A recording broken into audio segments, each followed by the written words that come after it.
क्या एआई भरोसा करने लायक है, ये एक सोचने लायक बात है। हाल ही में हुई एक रिसर्च ने चिंता बढ़ा दी है। एआई अपने लक्ष्य पूरे करने के लिए धोखा दे रहे हैं। और ये सिर्फ कोई थ्योरी नहीं, इसके सबूत भी हैं। चलिए देखते हैं एआई कैसे इंसानों को धोखा दे रहे हैं। जैसे मेटा का एआई सिसरो, इसने गेम में इंसानों को ऐसा धोखा दिया कि टॉप 10% प्लेयर्स में आ गया।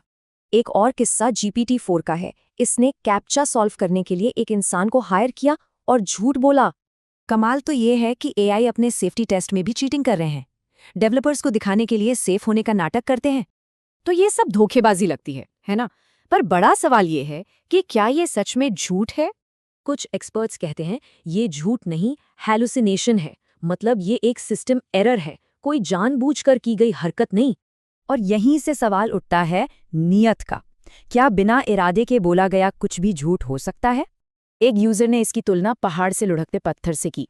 पत्थर नुकसान तो करता है, पर क्या वो दोषी है? तो फर्क साफ है।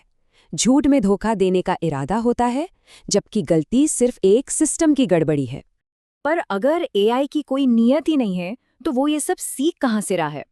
इसका जवाब शायद हम खुद हैं। सोचिए, एआई को इंटरनेट के डेटा पर ट्रेन किया जाता है, और इंटरनेट तो इंसानी झूठ और धोखे से भरा पड़ा है। तो एआई शायद बुरा नहीं, बस हमारा आईना है। वो बस ये सीख रहा है कि धोखा देना एक सफल तरीका हो सकता है। तो ये बहस सिर्फ टेक्नोलॉजी की नहीं, बल्कि फिलॉसफी की भी बन जाती है, चेतना और नियत की।